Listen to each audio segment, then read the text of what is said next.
Ibu asal semangat ini. Alhamdulillah harus semangat.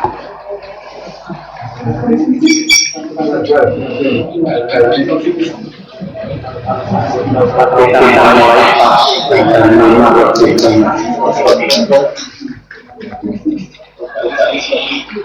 Bismillahirrahmanirrahim. Assalamualaikum warahmatullahi wabarakatuh.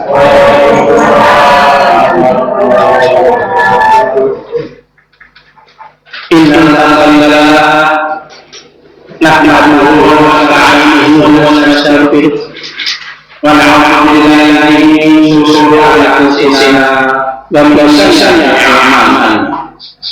Man yahdihillahu fala mudilla lahu wa man yudlil fala hadiya lahu. Asyhadu an la ilaha illallah wahdahu la syarika lahu wa asyhadu anna Muhammadan abduhu wa rasuluh. Allahumma shalli ala Muhammad wa ala alihi wa sahbihi wa sallam. Allahumma a'til al-karim. A'udzu billahi minasyaitonir rajim. Ya ayyuhalladzina amanu haqqa tuqatih wa la tamutunna illa wa antum muslimun.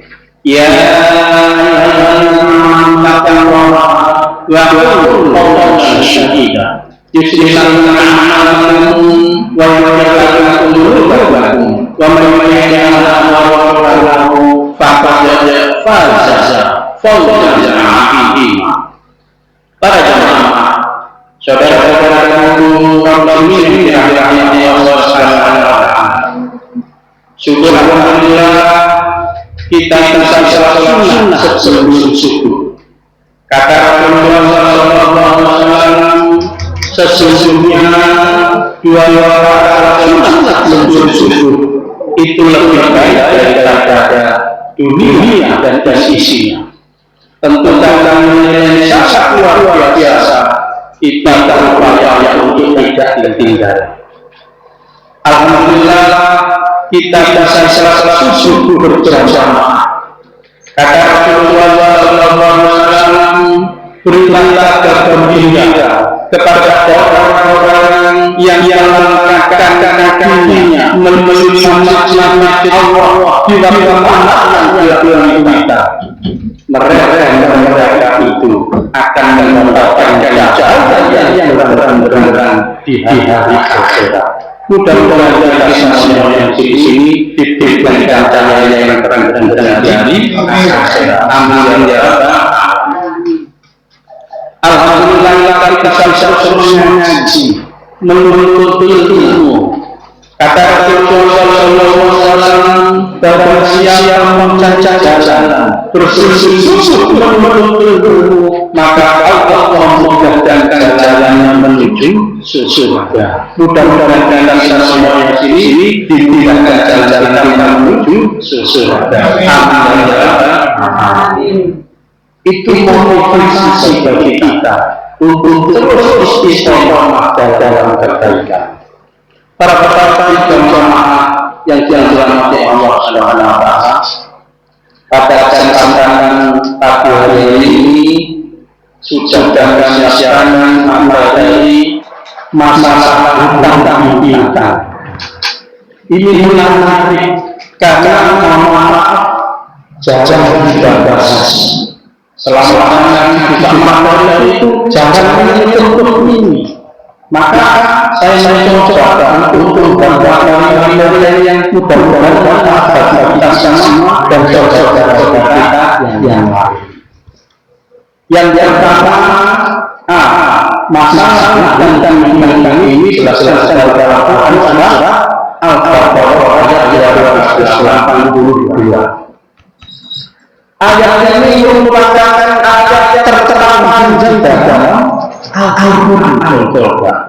Ternyata ayat-ayat yang dalam Al-Quran tidak bicara sholat, tidak bicara haji, tidak bicara wasis, tapi tidak bicara hutang piutang. Kata penting sekali sampai menjadi sebuah wajah tembang di dalam Al-Quran yang diajarkan di depannya, hai orang-orang yang beriman, apabila kamu berbuat amal termasuk sebutan-butan tidak secara tunai untuk waktu yang ditentukan, hendaklah kamu menulis kancangnya. Maka Allah memerintahkan kita untuk menulis ucapan tentang yang kadang-kadang banyak orang memiliki kata itu meremehkannya. Jangan tulis artinya saya sebagai orang. Betul. Allah samanya tulis. Allah tulis macam-macam alasannya. Betapa banyaknya orang terberkata eker-ekeran perkara-perkara tidak terus. Lebih jadi terus. Banyak sama-sama bukan yang itu tidak terus. Dan kalau itu bahkan harus mengetahui istri yang datang suami harus diberi tahu, suami yang datang istri diberi tahu. Karena di beberapa kasus ada orang yang meninggal bapak, setelah meninggal beberapa tahun kemudian ada orang yang memberi makna hidup. Ini kita menanyakan apa misalnya, dari ini untuk intinya permasalahannya tidak tahu sama istrinya, artinya tidak bermasalah. Maka pesan Allah pertama menuliskannya. Yang kedua kita harus keluar-keluarnya. Cita-cita masalah kemudian ini pesan penting dari ayat tersebut. Bagi pemberi pinjaman atau kredit itu satu berniat yang baik. Rasulullah SAW bersabda, sesungguhnya amal itu tergantung niatnya, dan seseorang akan mendapatkan sesuai di niatnya. Hadis riwayat Bukhari Muslim. Jadi kalau menangi memberikan pinjaman itu dengan yang baik. Jangan menjadi sebuah apa ya? Seperti tokoh-tokoh itu kan memberikan uang, memberikan jabatan fungsi menteri, fungsi ini dan sebagainya, tapi ada tendensi. Jadi ini yang baik untuk memberikan pinjaman. Ini nanti ada yang terang. Jangan kalau yang jam-jam itu jam-jam tidak diberi. Tapi kalau tidak itu jam-jam tidak semangat. Ini kan lihat baca-baca. Ada yang ngomong berarti ya. Iya. Artinya yang baik-baik nanti akan diberi oleh Allah dengan kebaikan yang luar biasa. Yang kedua dianggap sedekah. Rasulullah SAW bersabda, bahwa siapa memberikan dan tidak orang-orang yang berada dalam kesulitan, termasuk kesulitan membayar hutang, maka setiap sebelum pasti pelunasan dia dinilai bersedekah. Jika belum lunasi lalu dia memberikan dengan waktu tempo, maka setiap harinya dia akan dinilai bersedekah 2 kali lipat hutangnya. Hadis Ahmad yang Nabi semenjak Obroni dan Al-Baihaqi. Ini yang Allah berikan. Siapa yang memberikan pinjaman memberikan hutang dengan niat baik tentunya, maka setiap dia yang bersedekah setiap hari memberikan satu juta tiap yang dianggap bersedekah sampai 2 melunasi. Kalau ada tertentu yang telah ditentukan selama bulan pinjam ternyata belum bisa mengembalikan hutangnya, lalu telah dibeli lagi, maka dia anggap bersedekah mintanya. Hadis ya, yang sudah disebutkan. Ini memberikan hutang. Maka kalau orang tahu di sini, tentunya dia akan senang memberikan pinjaman. Nikahi hutang pada siapa yang membutuhkan. Maka kalau ini kepada masyarakat, bagi masyarakat yang butuh uang, maka memberikan pinjaman tanpa bukan pahalanya luar biasa. Dianggap besar tiap hari. Maka kalau hutangnya sampai dari saya tiap hari sampai 1 tahun bersedekah. Paham ya? Ini yang mana ya? Yang ketiga mendapat naungan oleh Allah Subhanahu wa Ta'ala. Rasulullah SAW bersabda, barang siapa yang memberikan tenggang bagi orang yang dalam sini tak melunasikan atau bahkan membebaskannya hutangnya, maka dia akan menaungi Allah. Hadis ya Muslim. Jadi kadang-kadang ada orang-orang yang ketika kita sudah jatuh di hutang tidak bisa bayar, tidak bisa memberikan sebagai macam alasan.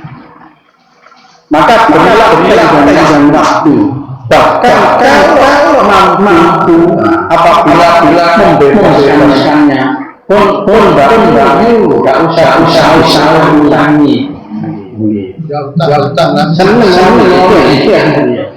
Maka ini luar nanti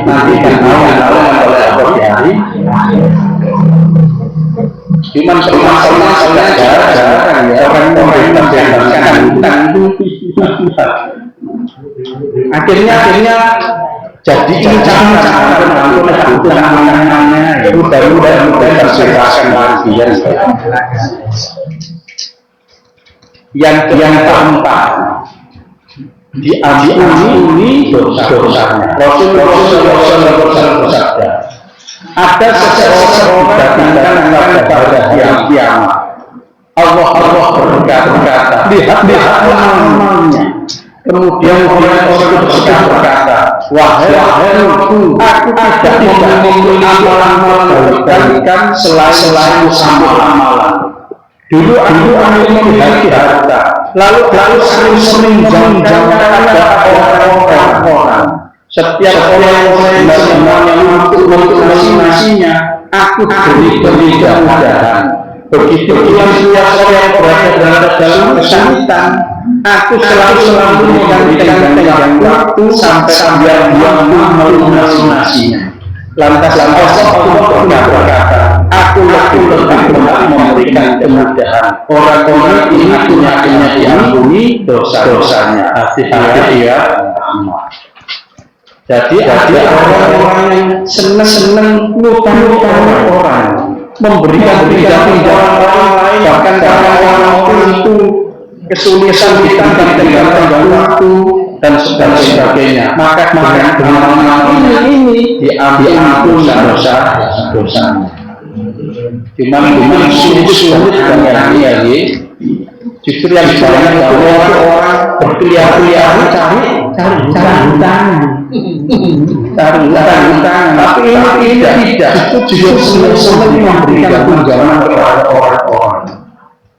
Sampai memberikan apa itu dalam waktu. Nek dereng apa. Sak long dari malam luar biasa. Cuman di masyarakat kita ini kan agak sulit semacam ini ya. Kita lanjutkan diberi kemudahan di dunia dan di akhirat. Rasulullah SAW bersabda, barang siapa yang menginginkan seorang mukmin, Allah akan memberikan kesusahannya pada hari kiamat. Barang siapa yang mendapatkan seseorang yang dalam kesulitan, Allah akan memberikan kemudahan di dunia dan di akhirat. Barang siapa yang menuntut seseorang, Allah menuntutnya di dunia dan akhirat. Allah akan menambahnya selama hamba tersebut menolong saudara-saudaranya. Maka salah satu yang diharapkan oleh Rasul adalah kekuatan jamaah. Kekuatan jamaah itu saling tolong, saling membantu, bahkan bisa jadi ketika mungkin ada evaluasi. Artinya ada jamaah yang tidak hadir. Mungkin dia sakit. Ada jamaah yang punya masalah. Mungkin dia banyak utang, dibantu. Bisa pinjaman ringan, bisa dibantu yang kembalian. Artinya kekuatan jamaah itu yang diharapkan. Jadi jamaah itu tidak artinya ketika sholat selesai bubar. Tidak seperti itu. Jamaah juga tidak kita mengaji, tapi adalah dari itu yang diharapkan. Saling tolong. Maka siapa yang saudaranya Allah akan menolong hamba tersebut. Ini yang diharapkan. Wa ta'ala billah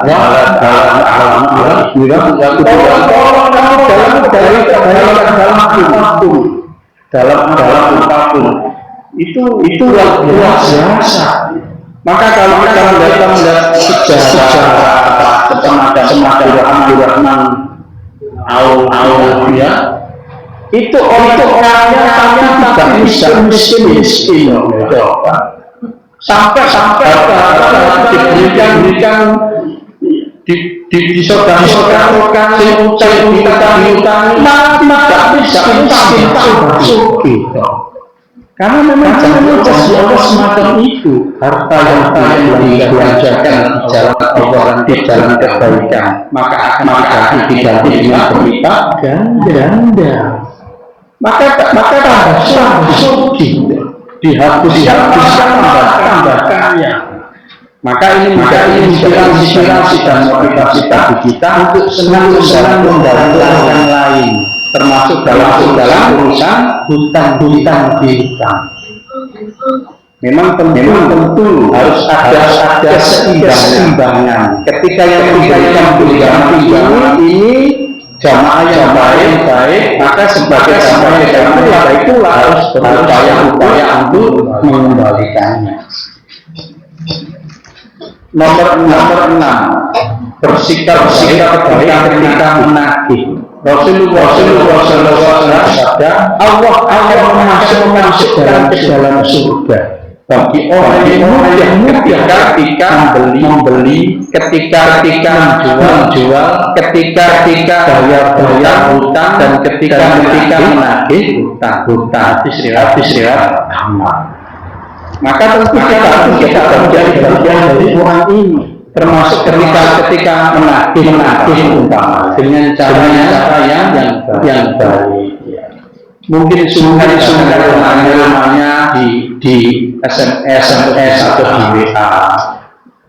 Jangan sampai semacam debt collector, ya kan? Itu kan dengan cara tidak baik sampai jangan bahkan jadi perjalanan masalah hutang piutang. Harus dengan cara yang baik. Kita lanjutkan nomor 7. Tidak mencari keuntungan atau tambahan. Rasulullah SAW setiap yang memberikan keuntungan maka itu adalah riba. Serius berhati. Jadi niatnya membantu dan mencari keuntungan. Mbak kalau sakit mutangi tapi ini sambil ini ya. Betul ini. Masa seperti itu dalam siang 110 bahkan 120 pinjam 1 juta terus maka tambahan adalah riba. Tidak boleh sesuai angkanya. Tidak boleh ada perjanjian yang ada tambahan. Nanti kita bahas selanjutnya. Jadi kalau bicara riba, kata Rasulullah SAW, apabila seseorang itu bersetuju dengan ibu-ibunya, itu dosanya lebih daripada makan riba. Mengerikan betapa besar dosa dan ini menjadi salah satu bagian orang yang dijamin masuk neraka. Bagaimana dia terima ibadahnya, amalnya, hajinya, apa saja, tapi yang dimakan dalam perutnya dalam barang yang sama. Maka jaminannya orang yang makan itu hati-hati. Pak Mek titik, jangan peduli. Kadang-kadang titik aja. Ini yang kadang-kadang orang dapat seperti ya. Jadi tidak ada ketentuan dari kredit terhadap orang yang menghutangi. Kita lanjutkan. C. Orang yang tak hutang. Ikan yang ngutangi. Sekarang yang tak hutang. Satu berhutang karena sangat membutuhkan atau kepepet. Umar bin Abdul Aziz berkata, Aku akan siapkan kalian agar tidak berhutang. Meskipun kalian merasakan kesulitan, karena sesungguhnya hutang adalah kehinaan di siang hari dan kesusahan di malam hari. Tinggal hutang. Niscaya dan kalian akan selamat dan masih kemuliaan bagi kalian di tengah manusia selama kalian hidup. Maka yang pertama itu karena kebutuhan. Hal-hal yang memang harus dilaksanakan. Contoh anggota keluarganya kelaparan. Maka tidak ada jalan lain selain hutang. Mau minta kok harga dirinya kehormatannya nanti dianggap tangganya itu loh jalan bagus. Maka kalau terpaksa harus hutang. Dan ini yang dilakukan oleh Rasulullah. Sampai uang apapun ternyata Rasulullah itu punya hutang. Ini yang nomor 3. Sampai uang Rasulullah ternyata punya hutang makanan 30 sok gandum untuk kebutuhan makan. Atau mungkin ketika ada deadline bayarkan kalau sampai 10 tidak dibayar dicoret dari peserta didik dari ujian atau apapun. Maka ketat boleh hutang. Tentu dipertimbangkan yang itu bisa dibayar. Nah, sementara mohon maaf gaya hidup manusia itu senengane utang yang tidak diperlukan. Buka HP yang bisa bayar akhirnya utang. Terus besoknya lagi ada bisa digunakan dan itu utang lagi. Besoknya ada lagi utang lagi. Tetangga saya itu satu hari datangi 8 debt collector. Berganti isu ditagih utang. Doa ditagih dengan orang karena gaya hidup. Kalau kebutuhan itu yang masih dimaklumi. Akhirnya ketika nggak bisa beli pesen sama anaknya, nanti cari malah bilang nggak ada ya. Anaknya malah disuruh berbohong. Atau yang lain. Maka kalau tidak sepeda jangan hutang. Gaya itu yang dilakukan bapak atau ibu. Nah, itu hati-hati. Ini pengalaman Pak ya, pengalaman. Saya punya teman. Dan ini teman laki-laki. Waktu ketika itu cerita yang mengerikan. Apa ceritanya? Layo. Saya itu tiba-tiba diberitahu sama istri saya. Punya hutang 500 rupiah yang saya tidak tahu. Apa gak ngeluh Bapak ini. Akhirnya teman ini karena kerja di BUMN pinjam uang di kantor dia cerita masalah dipinjami yang bisa potong gaji. Tapi kan nggak juga bulan bisa membaginya gara-gara hutang istrinya yang tidak tahu, nggak ngerti hutang apa. Maka ini pengalaman kita siapapun punya banyak pengalaman tentang masalah harus hati-hati. Kalau jangan hutang. Nomor dua berniat melunasi hutangnya. Rasulullah SAW bersabda, jika seorang memiliki hutang dan Allah mengetahui bahwa dia melunasi hutang tersebut, maka Allah akan memudahkan baginya untuk melunasi hutang tersebut di dunia. Hadis riwayat Ibnu Majah. Maka siapapun yang mungkin punya hutang, dia harus niat untuk membayar melunasinya. Atau kalau tidak ya sesuai kemampuan diangsur. Nanti tak kan artinya ada untuk membayar.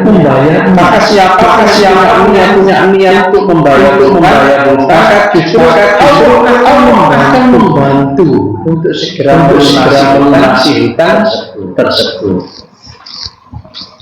Kita lanjutkan. Nomor 3, memberikan barang jaminan. Aisyah radhiyallahu anha berkata, Rasulullah sallallahu alaihi wasallam sementara beliau tergadekan kepada orang Yahudi jaminan 30 sak gandum. Rasulullah ternyata wasatnya masih punya hutang. dan menjadikan kita ada barang jaminan sampai beliau dijadikan jaminan sebagai kepercayaan. Maka tentu akhirnya ada yang melunasinya. Intinya adalah sebagai gambaran kepercayaan itu ada barang jaminan. Kalau nggak ada barang jaminan masyarakat kita ini menyepelekannya, ngenteng malah kalau jaminan ditinggal nggak kok. Hati-hati kita lanjutkan. Nomor 4 tidak membayar hutang. Rasulullah SAW bersabda menunda membayar hutang padahal mampu membayarnya adalah kedo nanti sini Bukhari. Maka tentu ajaran agama kita itu menyarankan terus melunasi hutang. Kalau ada segera dilunasi, jangan menunda. Allah menilai digawe lancar nanggoni mayuk guru. Allah menilai terus kita padahal mampu. Maka ini bentuk kedoliman kata. Apalagi orang yang menghutangi betul sesuai janji waktu yang telah ditentukan. Mungkin kita dereng padahal sudah terus begitu. Kita lanjutkan nomor 5. Jangan menunda baru membayar. Rasulullah SAW sebaik-baik orang yang paling dalam membayar hutang. Hadis Bukhari dan Abu Dawud. Ini lebih luar biasa. Bila perlu malah memberikan hutang. Mbak niki yo perlu sampun wonten dipun tambah disuruh ngambil. Itu adalah orang terbaik dalam masalah membayar. Jangan di kesempatan nanti dulu baru. Nomor 6 jangan mudah berjanji jika tidak mampu memenuhinya. Allah Subhanahu berfirman dan penuhilah janji karena janji itu bertanggung jawab. Biasanya sering janji semoyo.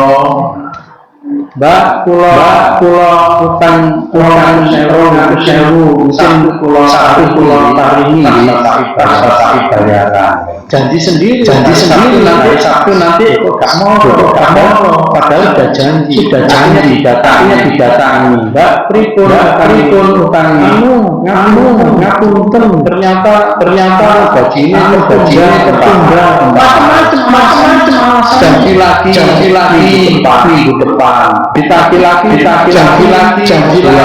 bulan terus begitu. Kadang-kadang itu malas didatangi pagi tidak ada, didatangi malam sudah tidur. Terus malam cepet gelen sing nagih itu ya. Maka jangan mudah berjaga jika tidak mampu memenuhi. Di resiko orang yang berhutang. Satu menjadi orang yang bangkrut. Rasulullah SAW bersabda, barang siapa mati dalam keadaan masih memiliki satu dinar atau 1 dirham, maka hutang tersebut akan dilunasi dengan kebaikannya dan hari yang tidak adalah dinar dan dirham atau pada hari akhirat nanti. Majah. hati-hati sebesar amal seseorang, kebaikan seseorang sampai numpuk, tapi ketika meninggal dia masih punya hutang. Di sini disebutkan masih titik, maka itu akan ditutup dengan kebaikannya, dan dia akan menjadi orang yang bangkrut. Hati-hati. Nek iso gak duit utang. Cari ini masalah jomene Pak Gani.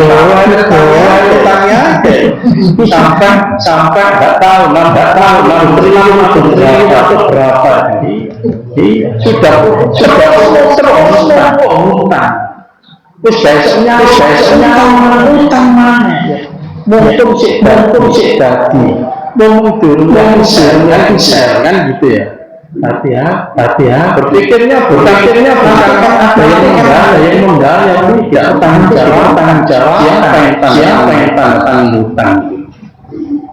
Kalau orang ngerti agama tentu sangat takut dengan permasalahan. Tapi kalau tidak ngerti agama, ya berpikirnya ke dunia, ditumpuk hartanya. Wis mari gak dadi dijogno kan begitu. Iya, karena berpikirnya urusan dunia, tidak berpikir urusan akhirat. Hutang satu dirham atau satu dinar saja akan bisa menghabiskan amal seseorang di akhirat nanti. Ini perhatian bagi kita semua. Mengerikan sekali. Betul ternyata hutangnya dibayar ya. Maka siapapun yang bisa meninggal masih ditanyakan apakah si fulan ini punya hutang. Karena ini menjadi penghalang nanti masuk nomor 2 nyawanya tergantung. Rasulullah SAW jiwa seorang tergantung dengan hutangnya hingga dilunasi. Nek durung lunas kan gitu. Bahkan mungkin kita pernah mendengar ya Rasulullah ketika mau sholatnya ditanya si fulan punya hutang. Punya ya Rasul. Silakan jangan saya nggak mau. Nggak ngomong sholat orang yang punya hutang. Hanya satu masalah ini saja. Mungkin punya masalah yang diselesaikan dengan minta maaf atas urusan itu. Jiwanya yang ketiga dianggap sebagai pencuri. Rasulullah SAW bersabda, siapa saja yang berhutang lalu berniat melunasinya, maka dia akan dari kiamat sebagai pencuri. Hadis riwayat Ibnu Majah. Memang niat tidak membayar. Kira-kira wonten apa mboten? Kacah dari masyarakat banyak yang niat itu. Saya itu pernah menjadi penulis BMT masalah utang-utangan. Tujuan dari lembaga itu untuk membantu orang Islam yang butuh modal kita beri tanpa bunga. Bahkan ada yang sesuatu diberi, bukan pinjam. Ada orang pinjam untuk sebuah kebutuhan. Kita pinjami.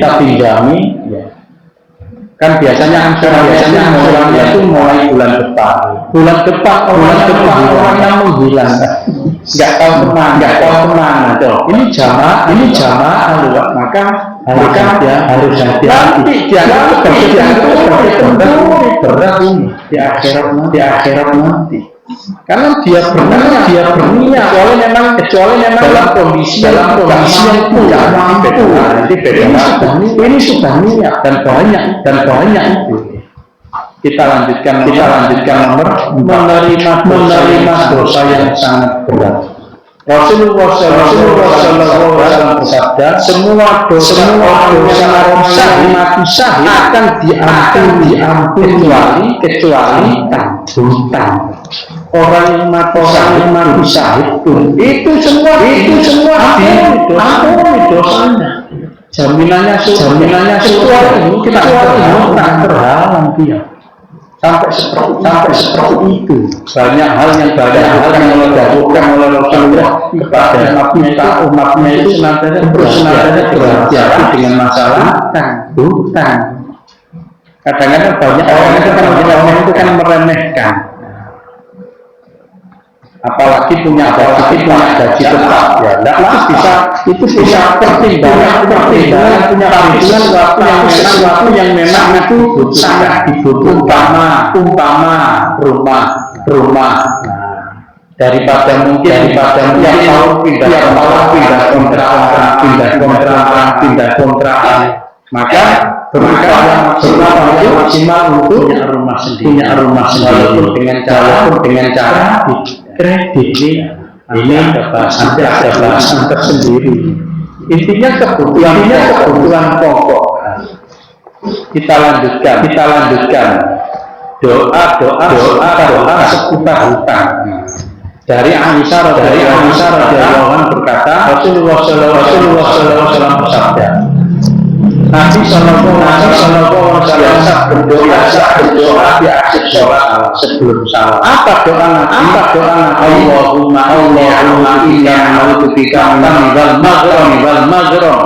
Ya Allah, aku berlindung kepadamu dari dosa dan banyak hutang. Lalu ada yang berkata kepada Rasulullah sallallahu alaihi wasallam, kenapa engkau sering dalam masalah hutang? Lalu Rasulullah SAW bersabda, jika orang yang berkata dia akan sering berdusta. Jika dia berjanji akan mengingkari. Hadis riwayat Bukhari. Rasulullah saja sering berdoa untuk terhindar dari hutang, dari dosa dan hutang. Padahal ini kekasih, sangat mulia, itu aja berhati, bahkan minta kepada Allah berdoa tidak terlibat walaupun sampai akhir hayatnya masih punya hutang.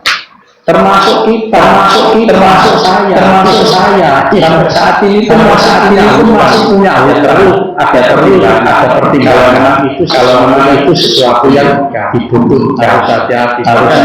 Pertama yang pernah disampaikan oleh Rasulullah. Yang kedua dari Ali bin Abi Thalib radhiyallahu anhu mengatakan sallallahu alaihi wasallam itu sebuah doa. Andaikan aku memiliki sebesar gunung Sabir, Allah pasti akan memudahkanku untuk melunasi. Kemudian beliau membaca doa di atas. Allahumma fi halalika wa aghnina bi fadlika siwa. Ya Allah, turunkan dengan rezeki yang halal, sehingga aku tidak memerlukan yang halal, dan berilah aku kekayaan dengan karunia, sehingga aku tidak memerlukan bantuan lain selain diri. Allahumma qini halalika wa aghnina bi fadlika amman siwa. Ini yang sering saya baca pribadi. Supaya terhindar dari karena mengerikan membahas masalah hutang ini menjadi penghalang masuk surga. Maka tentu mudah-mudahan dengan ilmu ini kita senantiasa kepada Allah berikan kecukupan dan terhindar dari hutang. Berbahagialah orang-orang yang tidak punya hutang. Bagaimana yang segera dilunasi kalau punya. Setelah lunas utang kalau memang membutuhkan. Itu bahasan kita pada hari ini satu tambahan yang jelas mesti banyak pertanyaan masalah hutang ini. Yang pertama dari majelis tajih pimpinan pusat Muhammadiyah memberikan gambaran. Ya. Pak, bagaimana kalau hutang dengan sesuatu kebutuhan? Nah, ini kan yang pertama itu diharapkan hutang piutang dengan bank syariah. Yang pertama dengan bank syariah. Kenapa bank syariah? Ini karena berbeda akad. Jadi permasalahan utama dalam masalah akad. Jadi kalau di bank syariah itu akadnya adalah pembiayaan. Akadnya apa? Pembiayaan. Contoh begini. Bapak Ibu butuh rumah.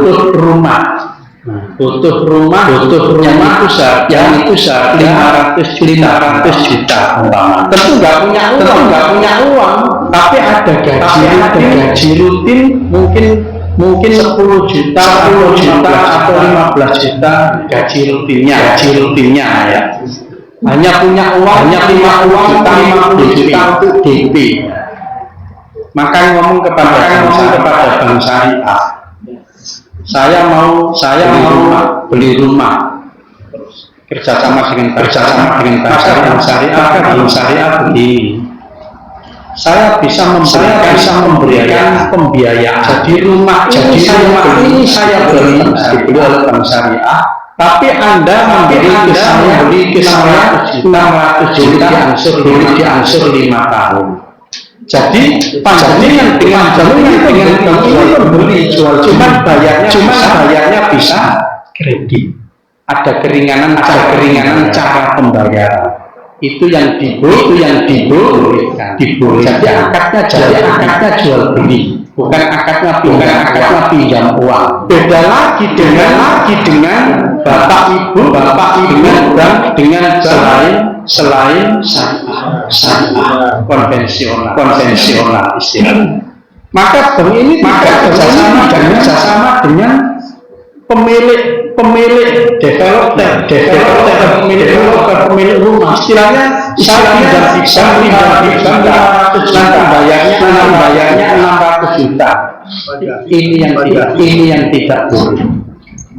Mana kan? Jadi itu sudah kesepakatan di awal langsung 600 juta tiap bulan tidak ada kerjasama dengan developer atau pemilik rumah. Beda enggak gambaran ini? Sangat beda. Akadnya di sini pinjam yang berkembang. Kalau di sini akadnya pembelian rumah.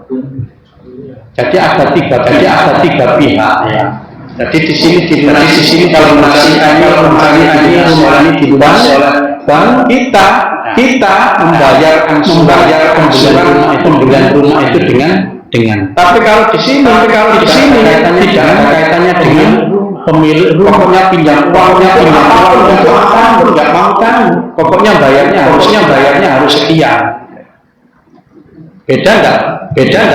Itu gambaran umum yang diberikan penjelasan oleh majelis. Tentu permasalahan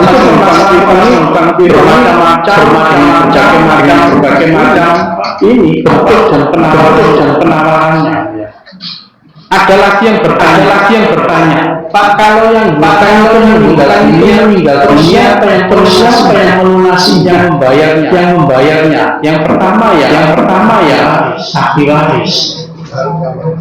Kalau dia punya warisan, ini yang digunakan untuk melunasi dulu warisannya ini dibagi. Jadi itu bayar utang dulu, bukan dibagi dulu, baru baru dibagi. Lah kadang-kadang dulu enak pun sembayang kan jadi masalah kadang-kadang. Maka tentu ada pembicaraan yang baik. Disinilah pentingnya untuk memberikan. Disinilah pentingnya menuliskan hutang supaya keluarganya dan yang lalu. Tentu permasalahan tentang piutang ini masih sangat banyak. Mungkin ada yang bertanya. Pak sudah monggo. Ya, ada satu dulu. Monggo Pak Prabda. Presiden kita yang sudah meninggal dunia. Beliau meninggalkan hutang banyak atas nama negara. Bagaimana kehidupan mereka di akhirat, apa ada tanya jawab?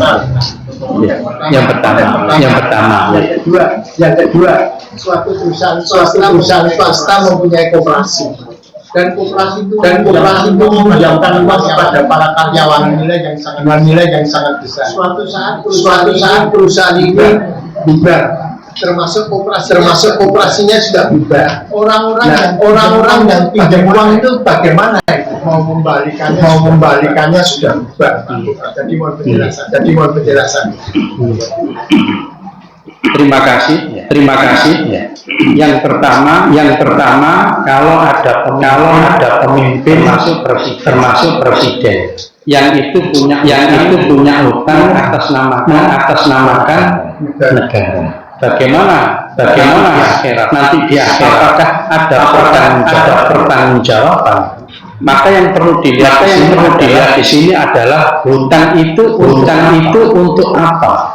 Kalau memang itu sesuatu yang sangat dibutuhkan, apalagi untuk kesejahteraan rakyat yang itu memang negara tidak mampu.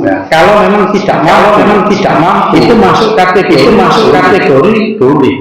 Tapi ketika negara mampu ada kekayaan dan yang sesungguhnya ini kalau dikelola menghasilkan uang yang besar, maka kenapa harus? Karena permasalahannya ada sesuatu yang begini.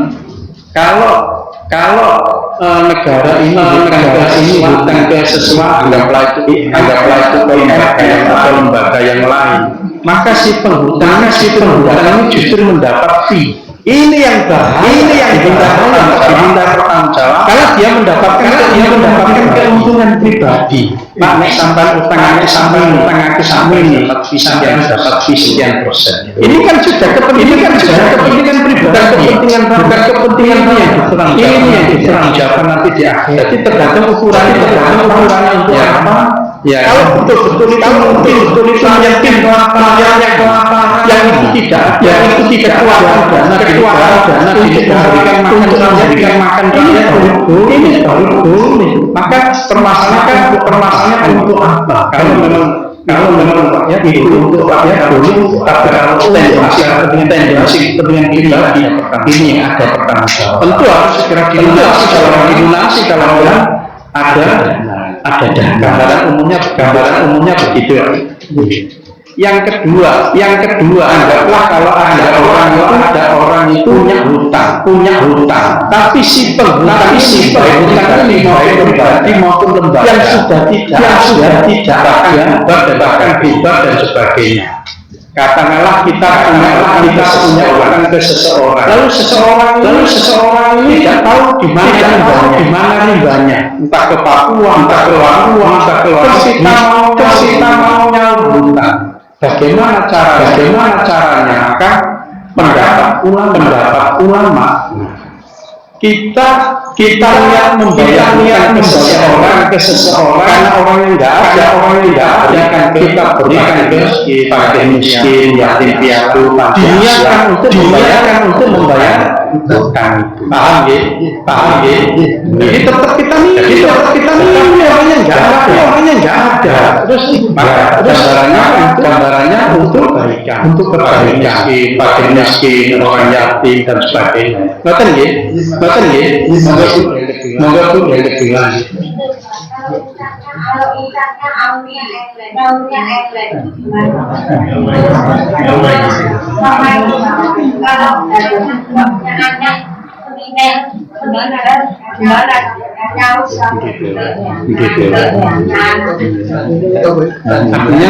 Artinya berarti enggak punya terus nyaur kan yang pertama utangnya nyaurnya kisah akeh jadi ketika itu merengek-rengek ngumpul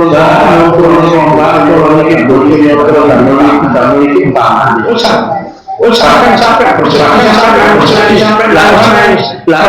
ini kan kasihan akhirnya diberi pinjaman. Tapi walain bayar angin dan sebagainya. Ini potret yang banyak di masyarakat kita. Maka bagi kita sesuai dengan tuntunan Rasulullah ya harus menjadi bagian orang kita seperti ini. Kalau bisa itu memberikan kalaupun punya utang segera memberikan melunasi. Kalau orang semacam itu nanti jawabannya berat di akhirat dibayar. Ditagih dulu, dia itu niat tidak mengembalikan. Coba nggak ditagih, bayar banyak. Dan itu banyak. Ngoten dulu ya. Yang kedua, tidak punya anak atau bahkan tidak punya anggota keluarga. Lalu siapa yang menghutangi, melunasinya? Pertama kalau memang itu ada bukti, diusahakan baik katakanlah jamaah di masjid bahagia umpamanya ada satu jamaah meninggal dunia ternyata punya dia sendirian di Surabaya sana tidak punya sanak dan dari ngomong terus apa sih bayar sebagai jamaah maka akan diupayakan jamaah ini melunasi hutangnya. Sing dadi masalah utangnya akeh. Tapi ada buktinya, ini lo punya 500.000 ya enggak apa-apa. Bahkan di Masjid Jogokarian itu ini menjadi contoh. Yang saya dengar jamaah itu yang dikejar-kejar hutang. Lalu takmir bener sampean punya nggih Pak sekian. Bendara keluarkan untuk melunasi hutang beliau. Sampai begitu. Karena dia berpikir uang ini bukan uangnya pengurus. Jujur untuk jamaah. Donatur ini memberikan dana kepada untuk membantu jamaah, untuk mendorong. Apakah dana ini diperlukan? Tidak. Justru diberkahi dengan upaya semacam itu. Lah kalau tadi bukan anggota jamaah umpamanya. Terus siapa yang membayar ini repot. Maka benar-benar timbangan nanti di akhirat. Maka intinya adalah di perjalanan kita harus menolong. Mungkin kalau ada jamaah yang kesusahan punya tentang diupayakan ditambah apa? Kita terasa jamaah saya punya sekian tapi kok berat. Disampaikan kepada jamaah yang mudah-mudahan bisa ada yang ngoten dulu ya. Mungkin yang lain iya terakhir mau dibatasi silakan.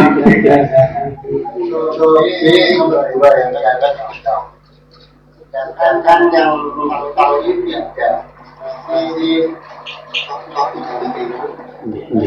yang datang oleh apa? Misalkan yang tadi ada hasilnya pun nanti hasilnya saya ya.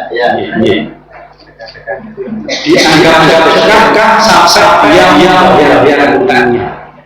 Ya berarti mulai diberikan. Jadi sekarang umpama panjenengan menghutang saya entah katakanlah kita tidak tim untuk menjanjikan, saya nggak janji, maka tiap hari panjenengan dianggap sedekah sampai saya melunasinya terus begitu lebih baik. Iya, kalau maka berniat sesuai itu kalau dan segera ketika mulai diberikan tunjangan sampai melunasi enggak sedekah. Ngerti ya? Alhamdulillah terasa kasih jam. Mudah-mudahan sama-sama memberikan kepada untuk Bapak ilmu. Mudah-mudahan Allah menghindarkan kita dari masalah hutang. Subhanallah wa bihamdika asyhadu an la ilaha illa anta astaghfiruka wa atubu ilaik. Bila hidayah. Wassalamualaikum warahmatullahi wabarakatuh.